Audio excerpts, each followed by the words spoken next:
हाँ ना ना किस चलो, आज का हम शुरू करते हैं बेटा। Adsorption isotherm. एडजॉर्प्शन आइसोथर्म का फंडा क्या है? आइसोथर्म मतलब क्या है बेटा, पहले ये समझते हैं। आइसोथर्म, आइसो मतलब, बताओ बताओ, आइसो मतलब क्या? सेम। थर्म मतलब टेम्परेचर। तो एक पर्टिकुलर टेम्परेचर में, एक पर्टिकुलर टेम्परेचर में हम जब एब्जॉर्प्शन का ग्राफ ड्रॉ करते हैं, एक पर्टिकुलर टेम्परेचर में जब हम एक ग्राफ ड्रॉ करते हैं, उसको हम बोलते हैं आइसोथर्म। ये समझ आ गया? आइसोथर्म का मतलब समझ आ गया? एक पर्टिकुलर टेम्परेचर में, मतलब टेम्परेचर को कर्सर रख के जब हम ग्राफ ड्रॉ करते हैं, उसको हम बोलते हैं एडजॉर्प्शन। हाँ कि नहीं? ये बिल्कुल समझ आ गया होगा आप लोगों को। तो लिखिए एडजॉर्प्शन आइसोथर्म, हेडिंग दीजिए।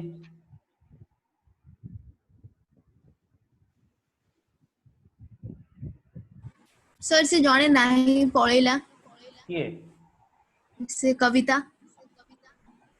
कविता पढ़ेला तो यस हमको सर ओडिया रे पढ़िबा, हिंदी रे करदबा किछ नहीं। ना ना मतलब स्टाफ को पूछले हाँ किछ नहीं किछ अच्छी आउट स्टेट पिलाबा तबे ओडिया रे ए जो ओडिया रे पढ़ले केमते हो ताऊ, से बाहर स्टेट पिलाबा तब ओडिया रे न पढ़े, ओ जो ओडिया रे पढ़ले केमसे पढ़िबो? हाँ सर आसलानी। महाराष्ट्र पिला आपन को पाखर पढुची महाराष्ट्र नो म हिंदी हिंदी पिला। ओके,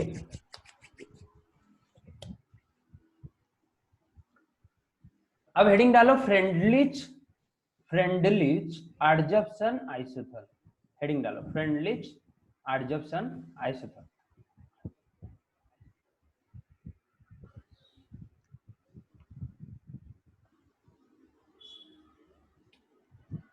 तो इसका थोड़ा हम पहले का चीज लिखते हैं, फ्रेंडलिच ने क्या किया, फिर उसका डेरिवेशन हम करेंगे। तो लिखो Freundlich in 1909, Freundlich in 1909 gave an empirical relationship between, give an empirical relationship. Empirical relationship मतलब सिर्फ प्रोपोर्शनल करके छोड़ दिया, समझ रहे हो? Empirical relationship between quantity of gas adsorbed by unit mass of solid, by unit mass of solid adsorbent and pressure at a particular temperature।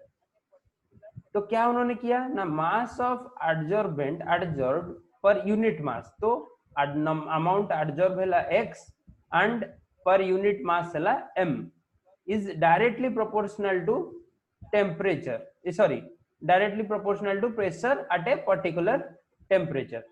तो उन्होंने पहले ये बताया था। ओके, मैं थोड़ा व्हाइट बोर्ड ऑन करता हूँ आपके लिए, व्हाइट बोर्ड थोड़ा ऑन करता हूँ, व्हाइट बोर्ड में इसको डिराइव करेंगे हम। यहाँ तक लिख लिया बेटा? जो कविता और अभिनंदिता आप लोगों ने लिख लिया यहाँ तक? लिख लो यस थोड़ा सा, सर लिख लिया ना? यहाँ तक ये टेम्परेचर तक लिखो, तब हम शुरू करेंगे डेरिवेशन। सर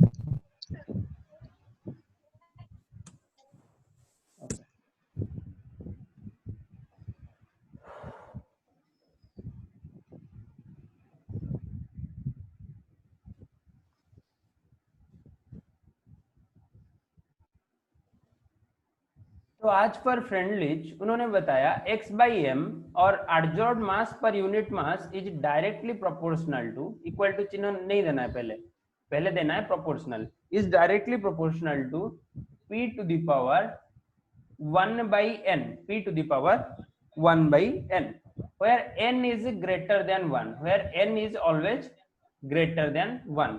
तो यहाँ पर आपको प्रोपोर्शनलिटी कांस्टेंट हटाना है, तो क्या मल्टीप्लाई करोगे आप? प्रोपोर्शनलिटी का साइन हटाना है, क्या मल्टीप्लाई करोगे आप? कांस्टेंट मल्टीप्लाई करोगे, तो उसका नाम भी k होगा। पर ये रेट कांस्टेंट नहीं है बेटा, ये रेट कांस्टेंट नहीं है, समझ रहे हो? अरे रेट कांस्टेंट से को कंफ्यूज करियो नहीं। तो ये हो गया हमारा दूसरा स्टेप। तो ये है फ्रेंडली चार्जर इक्वेशन का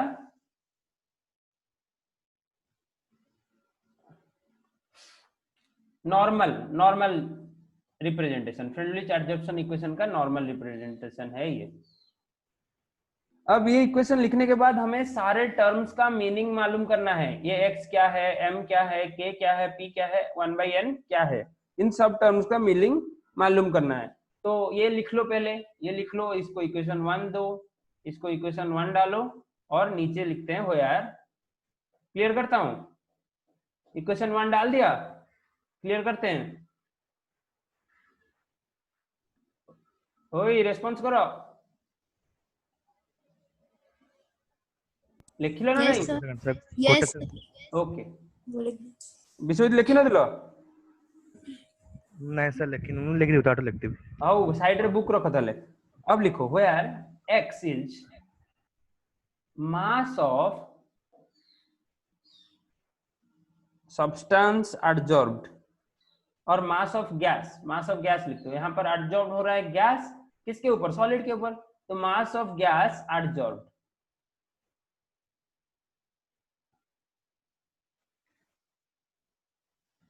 यार m is the mass of adsorbent.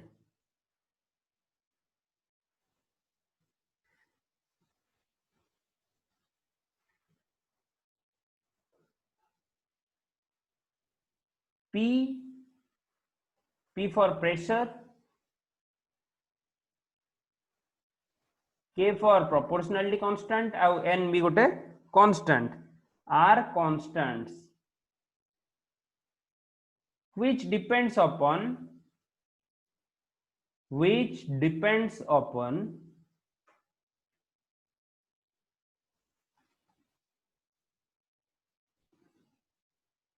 values of temperature, okay, which depends upon the values of temperature.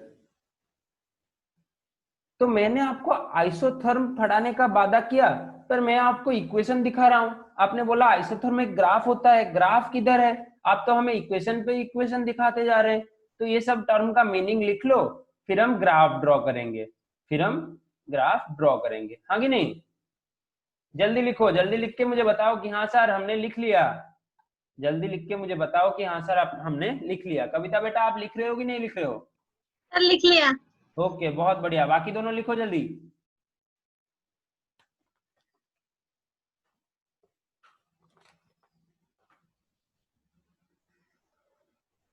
तो अब हम ग्राफ ड्रॉ करते हैं। ग्राफ यानी कि हमारा जो आइसोथर्म है उसको ड्रॉ करते हैं।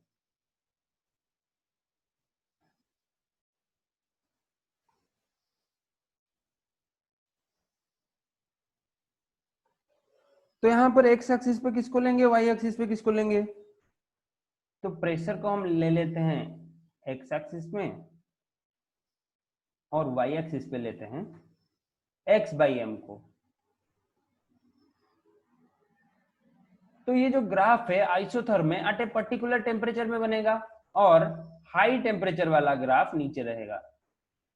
देखो ऐसे ये तीनों आइसोथर्म ऐसे ये कौन सा कर्व है? मैंने आपको बताया था ये कौन सा कर्व है, पैराबोलिक, समझ रहे हो? तो ये अगर T1 हुआ, ये अगर T2 टेम्परेचर हुआ और ये टेम्परेचर T3 हुआ, तो ये तीनों टेम्परेचर में बड़ा कौन होगा? ये थोड़ा याद रखने की बात है। यहाँ पर T3 बड़ा होगा T2 से और T2 बड़ा होगा T1 से, ये थोड़ा याद रखने की बात है। और एनसीईआरटी में एग्जैक्ट ग्राफ आपको दिया गया है, वहां पर टेम्परेचर का वैल्यूज मेंशन किया गया है, समझ रहे हो? ये थोड़ा याद रखने की बात है। जब हमारा टेम्परेचर घटेगा तभी आइसोथर्म बड़ा होता जाएगा, समझ रहे हो? ये है हमारा फ्रेंडलिच का एडजस्ट आइसोथर्म। फिर हम इक्वेशन 1 के ऊपर कुछ ऑपरेशन करेंगे। आपको तो पता है जो आपने मेरे साथ काइनेटिक्स पढ़ा, तो जो भी इक्वेशन हम मिलता था उसके ऊपर हम दोनों साइड में लॉगरिथम लगा देते। तो यहाँ पर भी वही करेंगे, दोनों साइड में लॉगरिथम डाल देंगे। तो जल्दी से ये ग्राफ बनाइए, फिर हम अगले स्टेप में चलते हैं।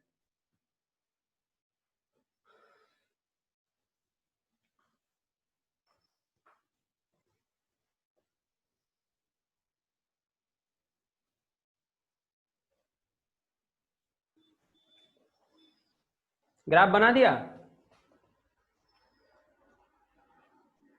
हाँ कि नहीं बोलो जल्दी, खत्म करके, लेट मत करो, आज बहुत कुछ पढ़ना है। Yes sir. बना दिया? बाकी सब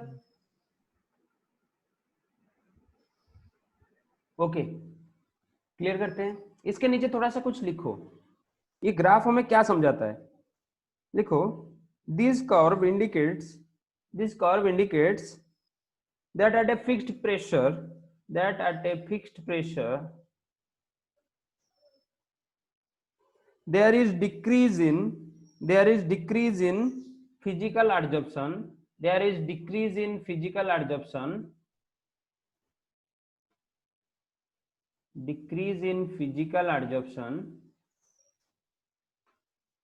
with increase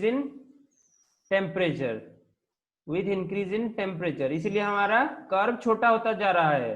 ओके, टेम्परेचर बढ़ाओगे तो कर्व छोटा होता जा रहा है, फिजिकल एडजॉर्प्शन डिक्रीज कर रहा है with increase in temperature. Physical adsorption लिखिए विथ इंक्रीज इन टेम्परेचर। और एक टर्म लिखिए वहां पर उसके नीचे, this curve always seem to approach saturation. This curve always seems to approach saturation at high temperature, high pressure, sorry बेटा, high pressure, temperature तो कांस्टेंट रहेगा, at high pressure। ओके, अगर टेम्परेचर आप बढ़ाओगे तो कर्व छोटा होता जाएगा, हमारा फिजिकल एडजॉर्प्शन डिक्रीज करता जाएगा, नीचे जाता जाएगा, और हाई प्रेशर में हमारा ये सैचुरेशन पॉइंट तक पहुंचेगा ग्राफ। ये दोनों पॉइंट लिख लिए, क्लियर करते हैं। ये दोनों पॉइंट लिख लिया आपने, क्लियर करें।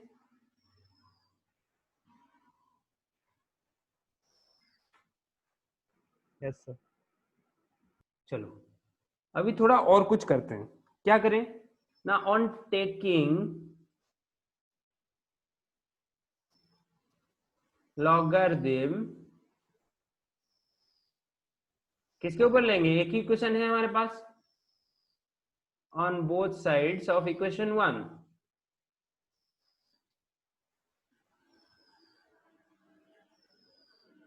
ये मुझे बताएगा विश्वजीत मुझे ये बताएगा कैसे हम लॉगरिथम लेते थे। तो मैं लॉग लूंगा x/m, और इस तरफ क्या लूंगा, लॉग k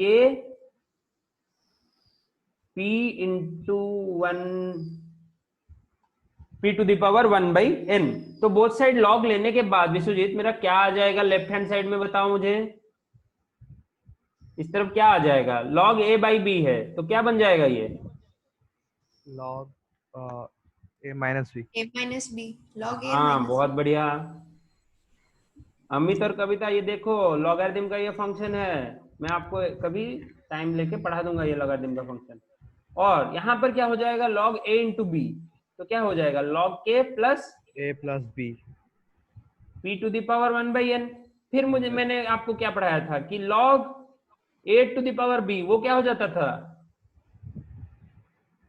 यहां तक जल्दी लिखो फिर क्लियर करेंगे और लिखेंगे आगे।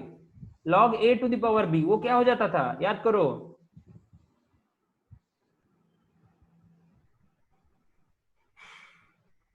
अरे याद तो करो थोड़ा सा, log x minus log m is equal to log k plus log a to the power b क्या होता था,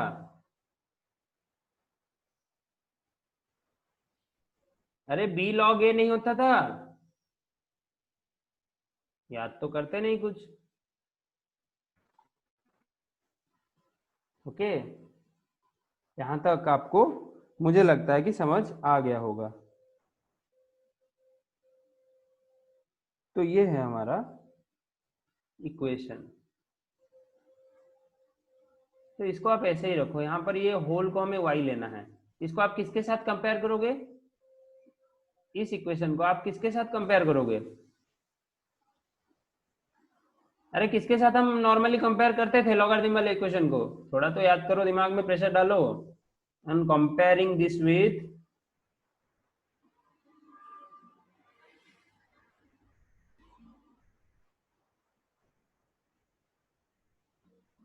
equation of straight line. Equation of straight line क्या था,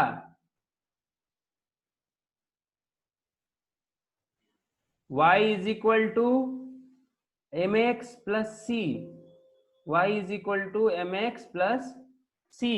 तो मुझे बताओ आप कि यहाँ पर y कौन है, m स्लोप कौन है, x कौन है और c कौन है, जल्दी बताओ। y होची log x by m, okay बहुत बढ़िया। m होची 1 by m, 1/n ताମାନେ पॉजिटिव स्लोप, बुझिपारछु ग्राफ कुआडे जीवो, तो ऊपर को सर उपरकू जीवो, x x होची log p ओके कि log सेटा कोन आगे log से k लिखा है हैला c। Okay c। तो अब हम ड्रॉ करते हैं ग्राफ। ग्राफ ड्रॉ करने से पहले हम एक लाइन लिखेंगे, ये प्रीवियस पेज टा लिखिथिलो ना नहीं। Yes sir. Okay graph draw करने से पहले हम एक लाइन लिखेंगे। लिखो the validity of Freundlich isotherm, the validity of Freundlich isotherm can be obtained by plotting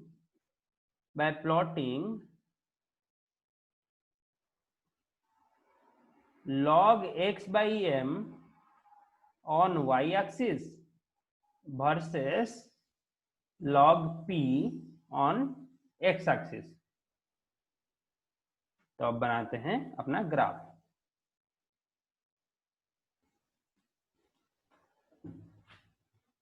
अब बनाते हैं अपना ग्राफ। अरे मो सहित पूरा नोट करी चलो, एटा तुमको दरकार निहाती निज वे रे न पढ़ले एनसीईआरटी बही एटा बुझिबा टिके बुझी हबो, बट टिके तुमको अबाग्या लाग पारे, सेति मैं निज वे रे पढू। log x by m on y axis and log p on x axis। तो बताओ इंटरसेप्ट हमारा कितना चला गया, इंटरसेप्ट हमारा कितना चला गया, बताओ बताओ बताओ बताओ जल्दी बताओ, इंटरसेप्ट कितना चला गया, log के चला गया यहाँ पर इंटरसेप्ट, हाँ कि नहीं। log के जब इंटरसेप्ट चला गया तो ग्राफ हमारा कैसा कुछ जाएगा, ऐसा जाएगा स्ट्रेट लाइन ऊपर। स्लोप कितना होगा उसका, स्लोप, अरे विश्वजीत बता तू, स्लोप कितना होगा, tan theta is equal to 1/n, और इधर log p बढ़ रहा है, इधर log x by m बढ़ रहा है। ये हो गया हमारा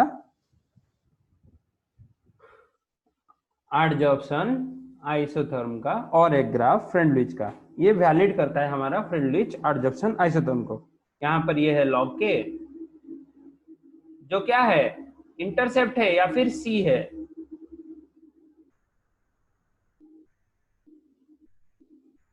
इंटरसेप्ट है या फिर c है, हाँ कि नहीं।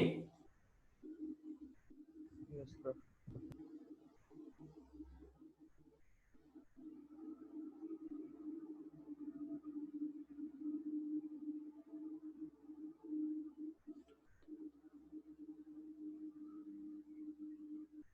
अब हमें 1/n के बारे में पढ़ना है, जल्दी जल्दी ये ग्राफ कंप्लीट करो।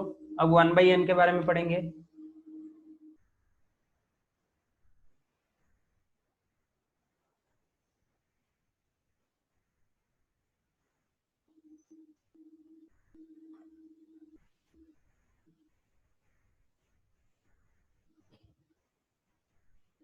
अरे लिख के मुझे बताओ कि सर हमने लिख लिया, जल्दी बताओ।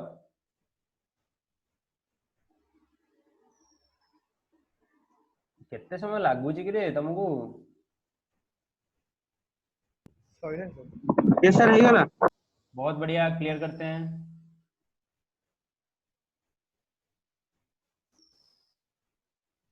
फिर सरला माने मते बताई दबो कि सर सरला बोली, लिखो। अब लिखो the factor 1/n, the factor 1/n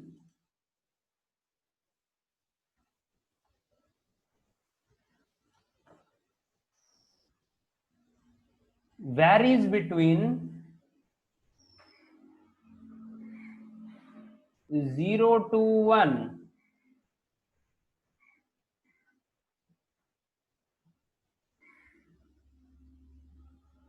probable range ये 0 से 1 तक हो सकता है, पर इसका प्रोबेबल रेंज है, एनसीईआरटी डाटा बेटा, ये एनसीईआरटी डाटा है, प्रोबेबल रेंज है 0.1 से 0.5 तक, एनसीईआरटी डाटा। देखो आपके लिए अभी के लिए एनसीईआरटी का डाटा ही ट्रू है, अगर चाहे वो गलत भी दिया हो पर आपके लिए वो ट्रू है, समझ रहे हो। तो अब लिखते हैं एक्सट्रीम सिचुएशन में क्या होगा, when x by M, sorry when 1 by n is 0, when 1 by n is equal to 0, तो क्या हो जाएगा, x बाई m हो जाएगा p to the power 1 by n, p to the power 0 कितना हो जाएगा, p टू द पावर 0 कितना है बेटा,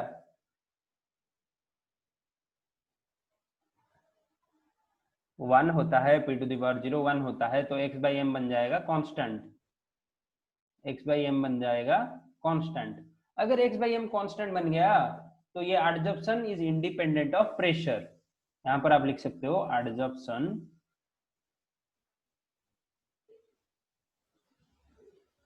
is independent of pressure. Conclusion important है, इसको अंडरलाइन करो, adsorption is independent of pressure. अब when 1 by n is equal to 1, तो यहां पर x बाई m हो जाएगा kp, अरे पहले इक्वेशन 1 से ये डेराइव कर रहा हूं मैं, इक्वेशन 1 से डेराइव कर रहा हूं, तो यहां पर क्या हो जाएगा ना, adsorption is directly proportional with pressure, adsorption is directly proportional with pressure.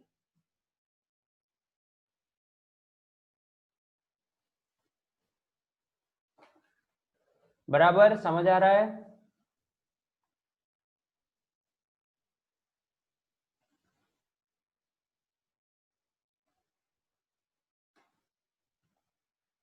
अब इस फ्रेंडलिच आइसोथर्म का लिमिटेशन लिखेंगे, ये जल्दी लिखो, उसके बाद एक छोटा सा लिमिटेशन पॉइंट लिख देंगे, काम खत्म फ्रेंडलिच का।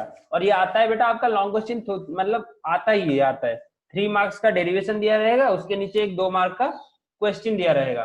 सॉलिड स्टेट जो सरफेस केमिस्ट्री से अगर कोई क्वेश्चन आ सकता है तो ये हमारा बहुत इंपॉर्टेंट क्वेश्चन है, समझ रहे हो।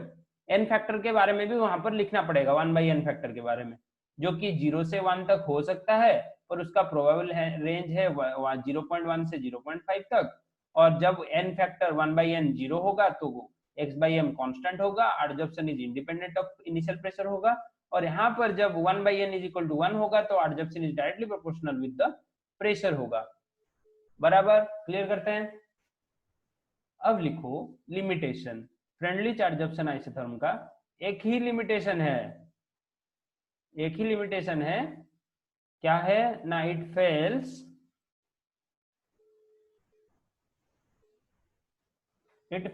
To explain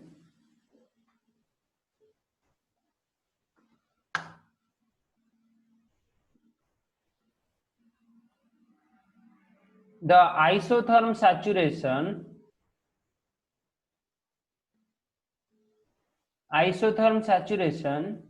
at high pressure। तो आप सिंपली ये लिख सकते हैं कि adsorption isotherm pressure, high pressure में हमारा फ्रेंडलिच इक्वेशन फेल कर जाता है, तो हाई प्रेशर के लिए ये एप्लीकेबल नहीं है, अभी के लिए फ्रेंडलिच इक्वेशन फेल कर जाता है हाई प्रेशर में, समझ रहे हो या नहीं समझ रहे हो। हाई प्रेशर में फ्रेंडलिच इक्वेशन फेल कर जाता है, लिमिटेशन में ये लिख लो। तो अब हम व्हाइट बोर्ड छोड़ के अपने स्क्रीन पर चलेंगे, जल्दी से ये लिख लो। अब हम अपना व्हाइट बोर्ड छोड़ के अपने स्क्रीन पर चलेंगे, क्लियर करते हैं।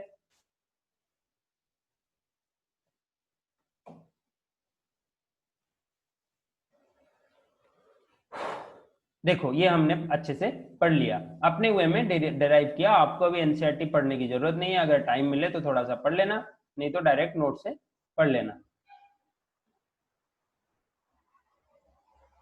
ये ग्राफ भी आपको करवाया गया है, सेकंड वाला 5.2, ये ग्राफ भी करवाया गया है, पहला वाला ग्राफ भी करवाया गया है टेम्परेचर के साथ, यहाँ पर एन फैक्टर के वैल्यू भी आपको बताए गए हैं, ये वाले सब करवाए गए हैं।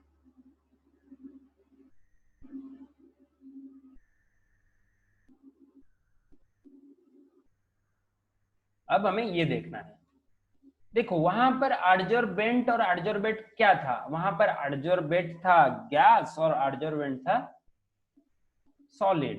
पर जब हमारा एडजॉर्बेंट मॉलिक्यूल बन जाता है सॉल्यूशन फेज में, तो एक छोटा सा हेडिंग डालो, एडजॉर्प्शन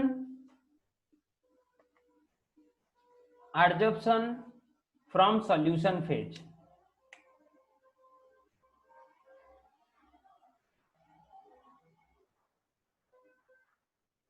तो यहां पर एडजॉर्बेंट होगा, एडजॉर्बेंट क्या होगा, सॉलिड होगा, और एडजॉर्बेट होगा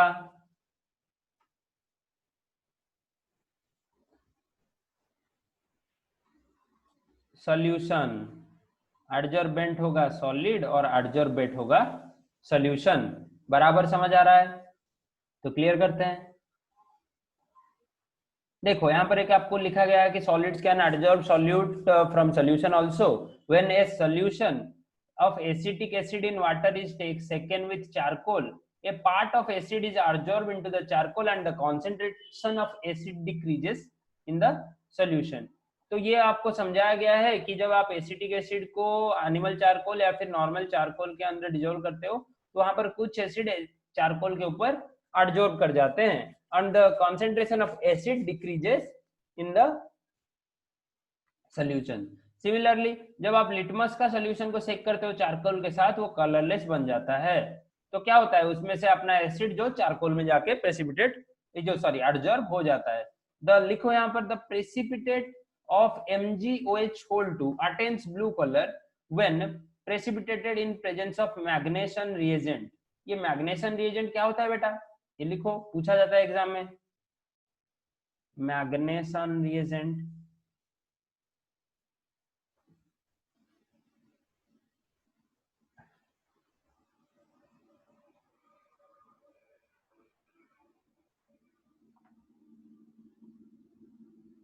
देखो, जब आप MgOH के होल 2 को ब्लू कलर अटेंड करवाते हो, किसके साथ एडजॉर्ब करवा के, मैग्नेशियन रिएजेंट के साथ। तो मैग्नेशियन रिएजेंट के बारे में आपको पता होना चाहिए।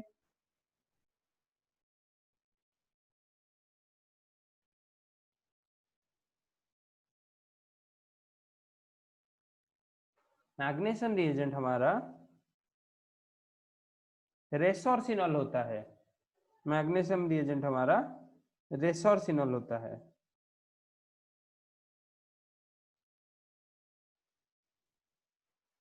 और जिसका केमिकल फॉर्मूला आपका है, जिसका केमिकल फॉर्मूला आपके पास है C12H9, इसके बारे में थोड़ा सा लिख लो, मैग्नीशियम रिएजेंट के बारे में दिया गया है तो लिख लो। C12H9 और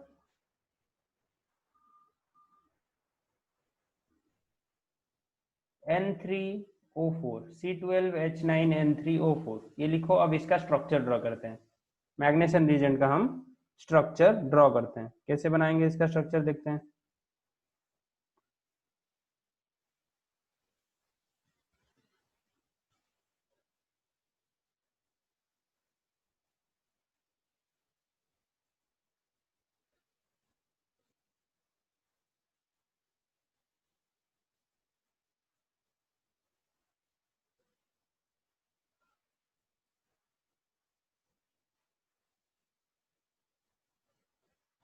अरे यहां तक लिख लिया, अब इसका स्ट्रक्चर ड्रॉ करते हैं।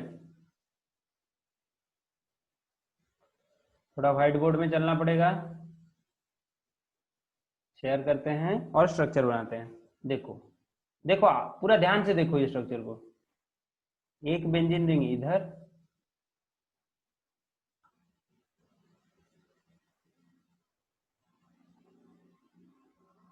उसके पारा पोजीशन में एक नाइट्रो ग्रुप लगा है, मतलब NO2।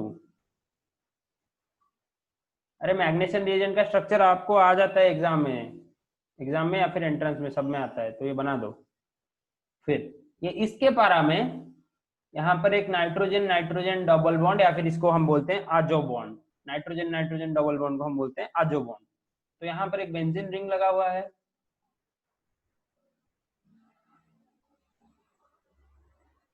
और आपको तो पता है बेंजीन रिंग के अंदर 3 पाई बॉन्ड होते हैं, वो कंजुगेशन में होते हैं ईच अदर के साथ। और यहाँ पर देखिए, यहाँ पर सेकंड पोजीशन या फिर ऑर्थो पोजीशन में OH लगा हुआ है, और फिर पारा पोजीशन में और एक OH लगा हुआ है। ऑर्थो पोजीशन में OH लगा हुआ है और पारा पोजीशन में और एक OH लगा हुआ है। तो ये किसका स्ट्रक्चर है ना, हमारा मैग्नेशन रिएजेंट का। गिन लो जो फॉर्मूला हमने लिखा था, क्या लिखा था हमने फॉर्मूला, C12 H9 N3O4। हो रहा है कि नहीं हो रहा है, गिन लो। 4 ऑक्सीजन है, हाँ सर हैं।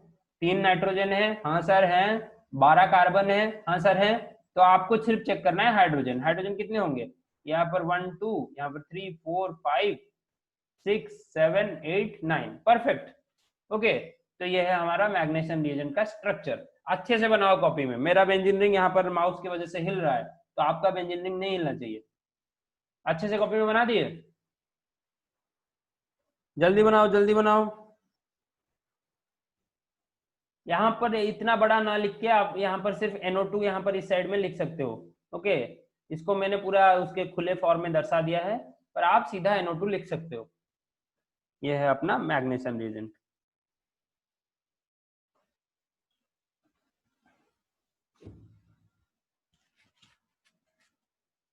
हो गया? नहीं सर। जल्दी लिखो। कितना टाइम लगता है कंपाउंड बनाने में? सर हो गया। हो गया? बाकी सबका हो गया? Yes sir. Okay, yes sir. अब ये पहला पॉइंट देखो। अब इसको हमें लिखना पड़ेगा, ऑब्जर्वेशंस को हमें लिखना पड़ेगा। क्या है ना, following observation have been made from the observation in solution phase. तो आपको 3 एग्जांपल दिए गए हैं। एग्जांपल आपकी मर्जी, आप याद रखोगे तो बहुत बढ़िया, अगर एग्जाम में आ गया तो आप लिख सकते हो। पर आपको ये हमारा जो कंक्लूजन हमें मिला या फिर ऑब्जर्वेशन हमें मिला, उसके बारे में आपको लिखना पड़ेगा। पहला पॉइंट लिखो, the extent of adsorption decrease with an increase in temperature.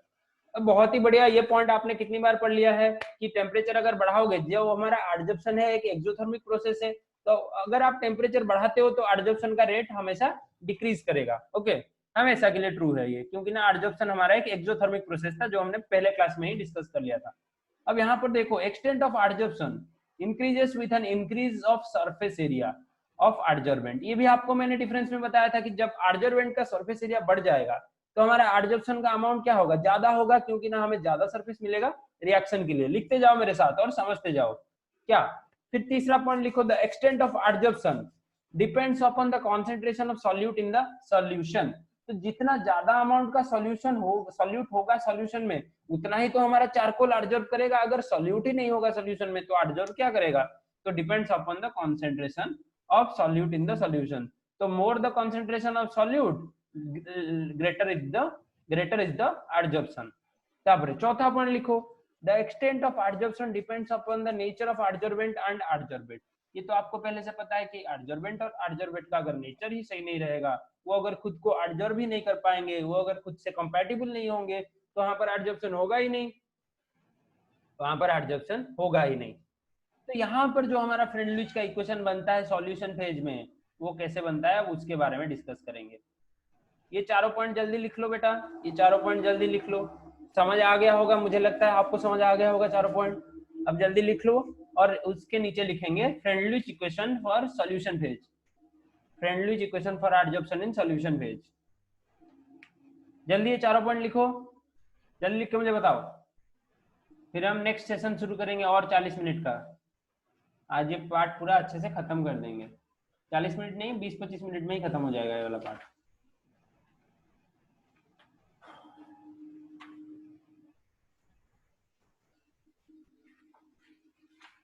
फिर वो कॉलवेट्स वाला फंडा को हम अगले क्लास को रखेंगे और अच्छे से कॉलवेट्स कंप्लीट करेंगे।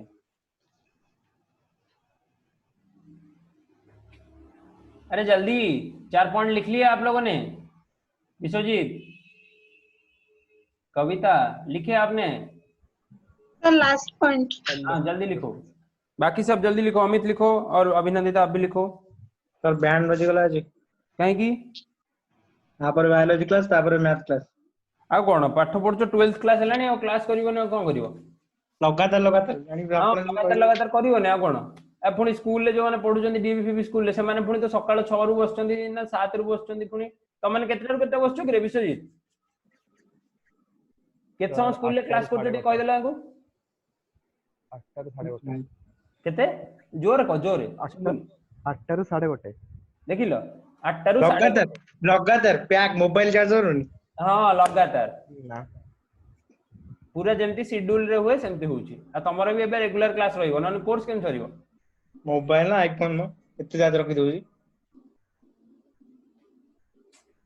एमआई फोन चार्ज बसई पड़िबोनी हला सर हो गया।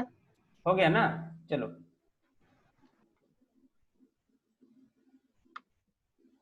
तो अब हेडिंग डालो friendly equation for adsorption in solution phase तो वो जो हमने पहला फ्रेंडली इक्वेशन पढ़ा था उसके साथ बिल्कुल भी सेम है ये क्या सिर्फ चेंज हो रहा है ना वहां पर प्रेशर लिया था हमने यहाँ पर हम कॉन्सेंट्रेशन लेंगे तो लिखो x by m is equal to heading दिया उसके नीचे लिखो x by m is equal to k c to the power 1 by n तो यहाँ पर c क्या है equilibrium concentration c is the equilibrium concentration such that when adsorption is completed हमारा जब एडजॉर्प्शन कंप्लीट हो रहा है उस जगह c है फिर आप उसी तरह बोथ साइड में लॉगरिथम लेंगे बोथ साइड में जब लॉगरिथम लेंगे तो क्या बन जाएगा log x by m is equal to log k plus 1 by log c फिर हमें किसके साथ इसको प्लॉट करना है जैसे हमने प्रीवियसली प्लॉट किया था किसके साथ स्ट्रेट लाइन के ग्राफ्स के साथ कंपेयर करके प्लॉट करना है वही सेम प्लॉट आएगा सिर्फ आपको देखना है प्रेशर के बारे में रिलेशन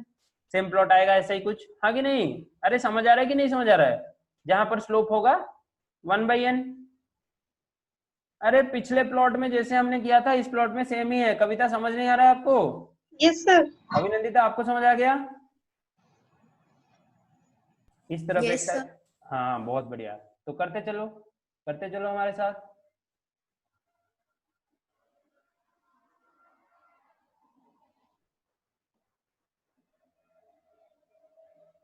तो यहाँ पर इतना ही हमारा फंडा है तो यहाँ पर भी हाई कॉन्सेंट्रेशन में हमें ज्यादा मिल रहा है एडजॉर्प्शन और लो कॉन्सेंट्रेशन में कम मिल रहा है equal volumes of solution are added to equal amount of charcoal in different flasks the final concentration is determined in each flask after adsorption the difference in initial and final concentration gives the value of x तो यहाँ पर लिखो कि difference in the ये line underline करो the difference in initial and final concentration gives the value of x okay the validity of Freundlich equation can be established ये जो graph हमने बना दिया ये हमारा वैलिडिटी कर दिया तो आपको ये ग्राफ और एक बार बनाना पड़ेगा इसके लिए ये जो इक्वेशन 1 इसको दो और इसको इक्वेशन 2 दो